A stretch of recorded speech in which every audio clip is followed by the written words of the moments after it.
Buen día compañeros, cordial saludo tengan todos ustedes. En esta exposición se les estará hablando lo que son los diagramas de estado. Esta es la primera exposición de dos, que el otro se compone de los diagramas de actividades. Bien, nuestro grupo está conformado por Aldair Segura, Andrés Peinado, William Medina y José Mendoza. Primero se les va a explicar lo que es la definición.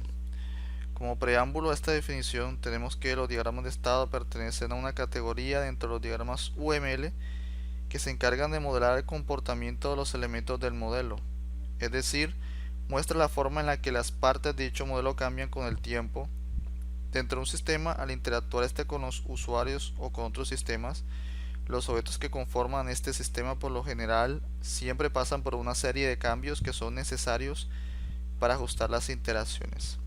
La definición formal que tenemos es que un diagrama de estado es un diagrama de estado UML que modela los estados de un objeto, las acciones que se realizarán dependiendo de dichos estados y las transiciones entre los diferentes estados de un objeto. Es una manera de caracterizar un cambio en un sistema donde los objetos que lo componen modifican su estado como respuesta a ciertos sucesos o al tiempo. Ejemplos coloquiales de lo anterior son los siguientes. Cuando se acciona un interruptor, la fuente de luz cambia su estado de apagada a encendida. Cuando se presiona un botón de un control remoto de una televisión, esta cambia su estado para mostrar un canal u otro. Y cuando, luego de un tiempo transcurrido, una lavadora pasa de estado de lavar a enjuagar. Un diagrama de estado se diferencia de uno de clases, de objetos o de casos de uso, en que estos modelan un sistema por completo o gran parte de él. En cambio, un diagrama de estado modela el comportamiento de un solo objeto. Ahora tenemos la simbología básica de un diagrama de estado, que nos muestra un rectángulo de vértices redondeados que representa un estado, como vemos en la imagen, junto con una línea continua y una punta de flecha, las cuales representan una transición. La punta de flecha siempre apunta al estado donde se hará la transición. El círculo relleno que se muestra simboliza el punto final, el punto inicial, perdón, que es el de la izquierda, y la diana que vemos a la derecha representa un punto final. La adición de algunos detalles del icono de estado UML brinda la opción de agregar detalles a la simbología, de igual manera que en un símbolo de clase se puede subdividir en el nombre de la clase, los atributos y las operaciones. Un icono de estado se puede subdividir colocando el nombre de estado, que es lo que siempre pues debe tener aún sin usar una subdivisión. Se divide en el área central también, que contendrá las variables de estado, y la parte inferior, en la parte inferior las actividades, como lo podemos ver en la imagen. Las variables de estado, como cronómetros o contadores por así decirlo, son de ayuda. Las actividades constan de sucesos y acciones. Las tres más utilizadas son entrada, que qué es lo que pasa cuando el sistema u objeto entra a un estado; la salida, que qué es lo que pasa cuando el sistema u objeto sale del estado; y el suceso, actividad hacer, que qué pasa cuando el sistema u objeto está dentro de ese estado. Estas se pueden agregar siempre y cuando sea necesario. Un ejemplo que tenemos de lo anterior, de este concepto anterior, es una máquina de fax, que nos puede servir de claro ejemplo de cómo un objeto pasa por diferentes variables y actividades de estado. En primer lugar tenemos un estado, que es cuando la máquina de fax envía un fax. Cuando lo anterior sucede, la máquina anota la hora y la fecha en el que se inició el envío, es decir, cambian los valores de las variables de estado, hora y fecha, además de que anota el número telefónico del remitente y el nombre del propietario del fax. En este caso cambia los valores de las variables de estado, teléfono y propietario. Es decir, la máquina de fax en el estado de envío se encarga de hacer un registro de la hora, fecha, número telefónico y nombre del propietario. Las otras actividades, que además de las anteriores quedan registradas dentro de la subdivisión de las actividades que aparecen inferior en el icono de estado, son que la máquina jalará las hojas, paginará el fax y finalizará la transmisión. Mientras la máquina de fax se encuentra en estado de actividad, como vemos en la parte inferior, mostrará la hora y fecha en pantalla. Tenemos lo que son los sucesos y las acciones dentro de un diagrama de estado. Dentro de la anotación de estos diagramas de estado se pueden agregar detalles a la línea de transición, indicando un suceso que provoque una transición, que es desencadenar un suceso, y la actividad, que es la acción que se ejecute, y haga que suceda la modificación del estado. Los sucesos y las acciones se escriben cerca de la línea de transición mediante una barra diagonal que separa un suceso desencadenado de una acción. En ocasiones es necesario aclarar que un evento causará una transición sin una acción asociada, y algunas veces una transición sucederá dado que el estado finaliza una actividad, en lugar de hacerlo por un suceso. A este tipo de transición se le conoce como transición no desencadenada. Un ejemplo fiel de esta explicación puede representarse mediante la interfaz gráfica de un usuario de un sistema operativo que es con la que interactuamos. Esta nos brinda un claro ejemplo pues, de los detalles de la transición. Inicialmente tenemos el proceso de interacción con una interfaz gráfica, pues tenemos tres estados: inicialización, operación y apagar, como aparece en la imagen. Cuando nosotros encendemos el PC, se ejecuta un proceso de arranque. Cuando esto pasa, se desencadena un suceso que provoca que la interfaz gráfica de usuario aparezca, luego de una transición desde el estado de inicialización, y el arranque es una acción que se ejecuta durante tal transición. Como resultado de esta actividad de arranque, la interfaz gráfica de usuario entra en el estado de operación. Cuando se desea apagar la PC, se desencadena un suceso que provoca la transición hacia el estado de apagado, y con ello la PC se apaga. La imagen que pueden apreciar muestra el diagrama de estados que captura los estados y las transiciones en la interfaz de usuario. Los estados y las transiciones de interfaz gráfica de usuario incluyen el desencadenamiento de eventos, como por ejemplo encender la PC y apagarla, y acciones y transiciones no desencadenadas, como por ejemplo cuando está en el estado de inicialización y ocurre un lapso de tiempo, la interfaz gráfica de usuario entra en un estado de operación. En el ejemplo anterior todavía faltan algunos detalles, como por ejemplo si estando en el estado de operación se deja solo al PC o se realiza una actividad en la que no se tocará el mouse o el teclado, podría aparecer un protector de pantalla para el ahorro de energía. En términos de cambio de estado, si se ha pasado un tiempo en el que el usuario no tiene interacción con el PC, la interfaz gráfica de usuario hará la transición del estado de operación a un nuevo estado, que es el de protector de pantalla, como lo apreciamos en la imagen. El intervalo para que esto ocurra por lo general se especifica en el sistema operativo, pueden ser 5, 10 o 15 minutos, y cualquier toque del mouse o teclado durante este estado provocará la transición del estado protector de pantalla de nuevo hacia el estado de operación. El intervalo transcurrido para la activación del protector de pantalla es una condición de seguridad. Cuando se llega a ella se realiza la transición. La condición de seguridad se puede establecer con una expresión booleana. Tenemos lo que son los subestados. Dentro de los estados pueden existir subestados. Por ejemplo, en el caso expuesto anteriormente, dentro del estado de operaciones, obviamente existen muchos más procesos internos que ocurren tras bambalinas, por así decirlo, aunque no sean evidentes en la pantalla de forma permanente. Dentro del estado de operación, la interfaz gráfica de usuario aguarda de manera constante a la opción que ejecute un usuario, ya sea mover el puntero del mouse de un lugar a otro, presionar una tecla o presionar un botón. Luego de eso registrará aquellas acciones y modifica lo que se despliega para mostrarlo en pantalla. Con todo esto, la interfaz gráfica de usuario pasará por varios cambios mientras esté en el estado de operación, como se había comentado anteriormente. Estos cambios internos serán cambios de estado y son denominados subestados. Existen dos tipos de subestados: subestados secuenciales y subestados concurrentes. Dentro de los subestados secuenciales, tenemos que dentro de esta categoría los subestados suceden uno detrás del otro, como lo indica su nombre. Retomando el ejemplo del estado de operación dentro de la interfaz gráfica de usuario, se tiene la siguiente secuencia. Primero, el sistema está a la espera de la acción de un usuario. En segundo lugar, se registra la acción de un usuario, y en tercer lugar se representa la acción del usuario.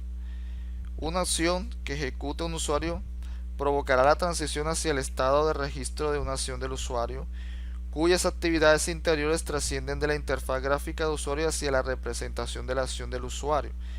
Después de este último estado, la interfaz gráfica de usuario vuelve al primer estado, a la espera de la acción del usuario.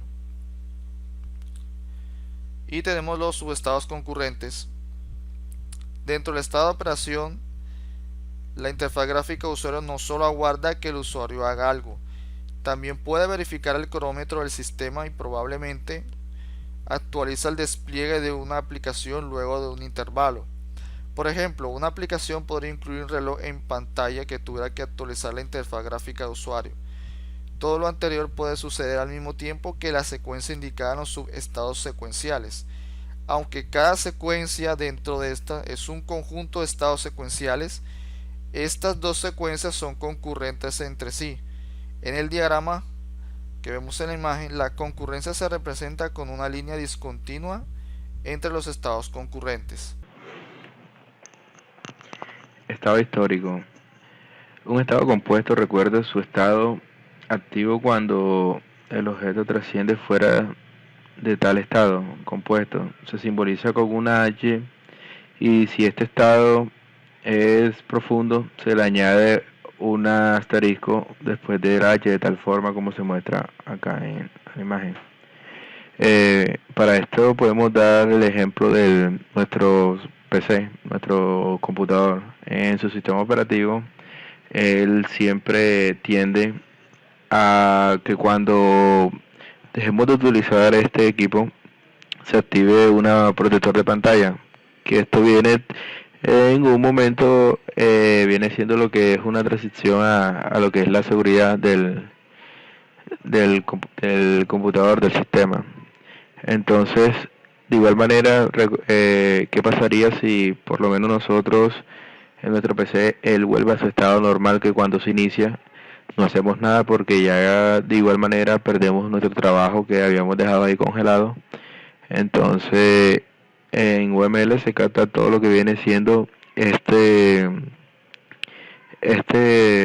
transición, capta todo esto y entonces lo que hace es que vuelve a un estado donde lo habíamos dejado al momento de que se bloqueara. Entonces, esto es lo que quiere decir estos estados históricos, volver a un estado, a un subestado de activo cuando se dejó el equipo. Mensajes y señales. Esto es un concepto muy importante, ya que todos los objetos se comunican entre sí. Entonces, al momento de enviar uno un mensaje, cuando se está trabajando en el mundo de la orientación de objetos, el envío de esta señal es lo mismo que crear un objeto, señal y transmitirlo al objeto receptor. Y este a su vez cuenta con atributos y propiedades. Entonces, acá lo que hacemos es que, como ellos se comunican entre sí, el envío de un objeto, o sea, ya sea el movimiento del mouse o la presión de una tecla, esto lo que hace es que se crea especie de un objeto de señal, un objeto de mensaje, y esto al momento ya ser recibido por el receptor se convierte ya en lo que viene siendo señal y es la manera como se comunican todos objetos. Entonces, al momento de tener atributos y propiedades, se mantiene en un constante iteración estos objetos, el cual lo permanece estar inactivo o estar activo porque dependiendo a cómo venga los atributos con los que se mande la señal, él tomará a qué estado transcurrir. Porque son importantes los diagramas de estado. Es necesario contar con este tipo de diagramas, ya que lo que hemos visto hasta ahora son muy estáticos ya. Entonces, al momento de que los desarrolladores, los analistas y los diseñadores vayan a interactuar con el sistema que se quiere realizar, se necesita este diagrama de estado, ya que como él tenemos el dinamismo del sistema. Podemos ver las excepciones, podemos ver en qué momento pasan ciertas cosas al momento de nosotros estar interactuando con él. Y esto hace que los programadores, los desarrolladores y los analistas tengan un mayor entendimiento de todo lo que se requiere para que el sistema funcione en óptimas condiciones en todo su esplendor. Adicionales al panorama, Como ya mi compañero lo había explicado, se transcurrirá con este elemento que viene siendo lo que es el estado, y ya este estado se añade o sea, viene en lo que es en interacción con estos elementos ya que conocemos, los elementos estructurales, lo que viene siendo una clase, una interfaz, y acá el estado, como ya lo podemos ver, puede subdividirse aquí, cuenta también con unas flechas y unas esferas que nos indican ciertas cosas. Entonces esto ya lo hemos visto, así que queda de esta manera. Estos son los elementos de comportamiento. Entonces, en el taller tendremos esto. Contaremos con 3 preguntas en la que entendemos esto. ¿De qué forma difiere un diagrama de estado de uno de clase, de objeto o de caso de uso? Entonces, según lo que se les ha explicado acá, si quiere que se conteste esta pregunta, aquí ya nosotros le hicimos de cierta manera, ya les resolvimos esta pregunta, sino que tienen que recordar lo que se les ha dicho y resolver esa. Acá la segunda dice, define los siguientes términos: transición, sucesos y acción. Entonces, como ya lo habrá explicado mi compañero, ustedes ya tienen todo esto claro. De igual manera, ahí en toda la presentación también va a estar todo lo que viene siendo esto. Y la tercera vendría siendo cuál es la diferencia entre los subestados, secuencias y los concurrentes. Entonces, todo esto se encuentra ya en las diapositivas, en todo lo que se le ha dado para que puedan responder estas preguntas.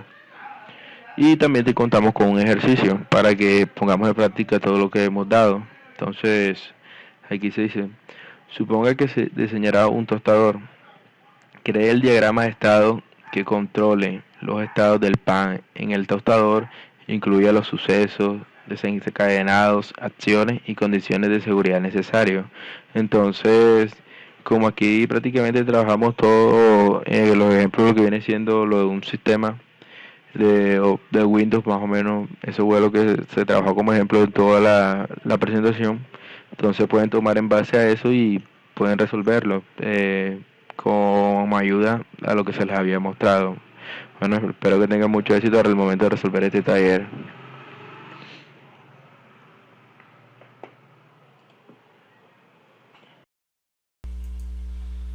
Bien, finalmente, para terminar esta exposición, tenemos un ejercicio de aplicación que será una de las herramientas case que a continuación les mostraré. Primero vamos a leer lo que es el enunciado del ejercicio. Dice lo siguiente: el Banco Neila concede hipotecas mayores a 95 años si acuden acompañados por sus padres. Es el único que trabaja ese sector del mercado.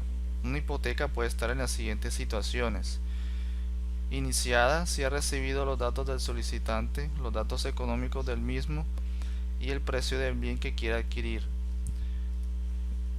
Recibiendo documentación, para ello se pide una nota al registro y la documentación que acredite los datos proporcionados al iniciarse. Una vez que se recibe toda la documentación se pone en estudio. Cuando una hipoteca está en estudio, hay veces que se pone en estado stand-by porque el cliente esté en un registro de morosos. Hasta que no se hace una verificación de solvencia, no pasa de nuevo la hipoteca a estar en estudio. Por último, la hipoteca puede archivarse en estado denegado con las razones que sean, o bien puede pasar a estar en estado concedida. Si se concede la hipoteca, puede pasar a estar en estado firmada, o bien, si el cliente lo decide, así se cerraría sin firmar. Esta es la solución del ejercicio práctico. Ahora lo que vamos a hacer a continuación es implementarla dentro de la herramienta llamada YStarUML, que les voy a mostrar a continuación. Esta es la herramienta mención. Cuando abrimos el entorno de esta aplicación, este es el área de trabajo que nos muestra, y para que podamos crear un nuevo diagrama de estados debemos hacer clic derecho en esta parte, agregar diagrama y State Chart Diagram para que nos cree un nuevo diagrama de estado. Luego lo que iniciaremos es con el estado inicial, el cual podemos ver en este punto. Le damos clic sobre el icono en la parte izquierda, luego le damos aquí en el área de trabajo. Luego inicialmente vamos a colocar el primer estado que está aquí, damos clic sobre el icono, luego sobre el área de trabajo le colocamos un nombre de estado que en este caso es el de iniciada.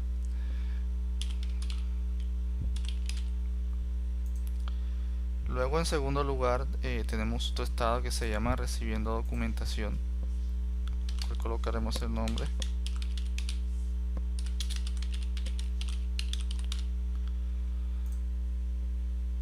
Aquí tenemos ya el punto de inicio y dos estados iniciales. Luego colocamos un tercer estado, como vemos en la imagen se llama estudio.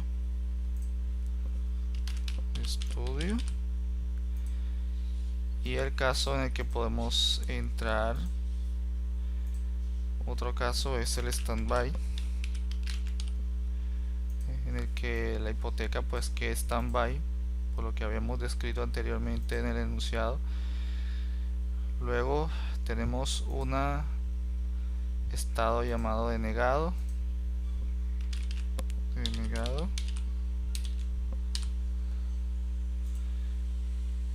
Y tenemos un estado por firmar. Vamos a ir agrupando lo que son, organizando lo que son los estados de acuerdo a la solución que tenemos en la imagen. Arrastramos cada uno de los estados alrededor del área de trabajo. Finalmente tenemos un estado que dice firmada o no firma.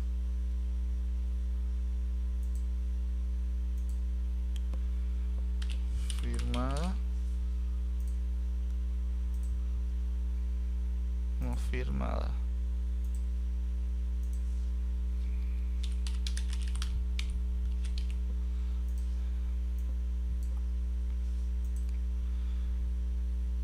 Luego tenemos un estado final que lo representamos con una diana que está aquí.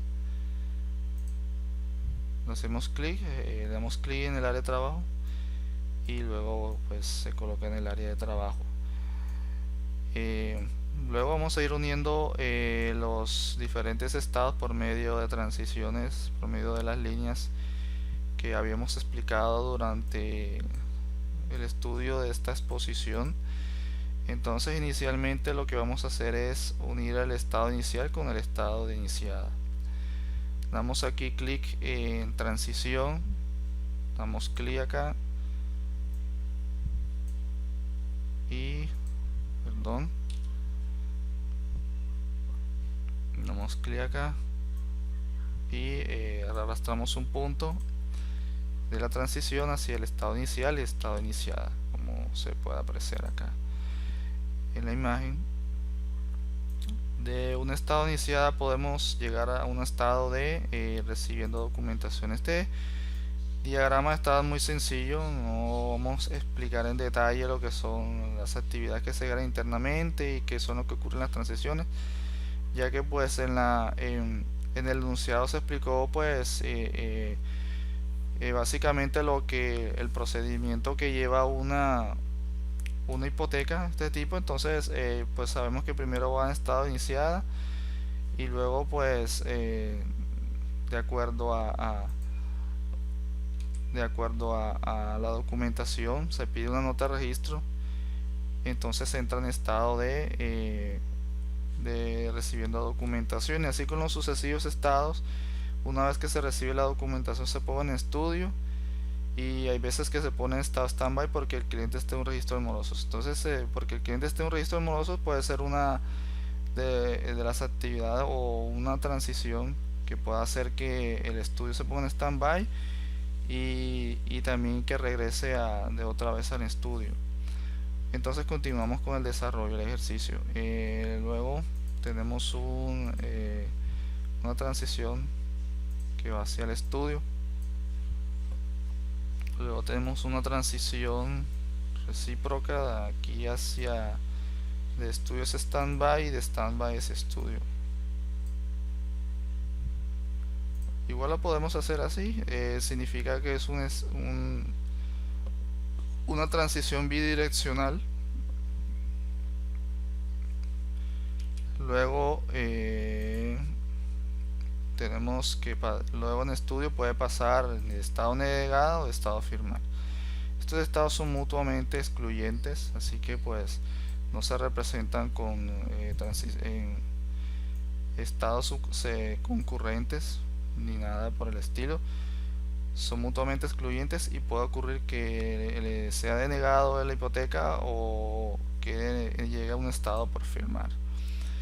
Luego tenemos este estado aquí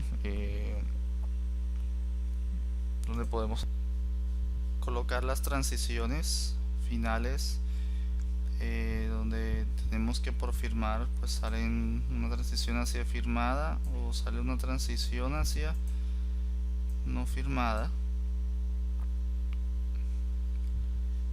De este estado pueden salir dos estados, firmado o no firmado, dependiendo de la condición que se explicó en el enunciado. Luego finalmente tenemos el estado final que va hacia el punto final, que está aquí, que podemos observar.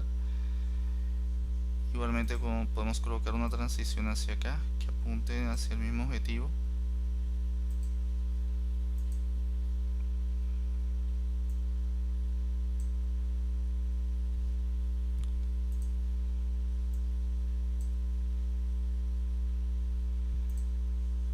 Y de esta manera tenemos la construcción del diagrama de estados en la herramienta YStar UML de este ejercicio pues sencillo, que consta de unos estados ya definidos. Solamente por lo que tenía que hacerse era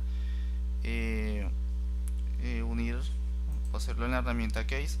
De igual manera pues se me olvidaba acá que en el denegado también, pues si la hipoteca se deniega, va a llegar a un estado final.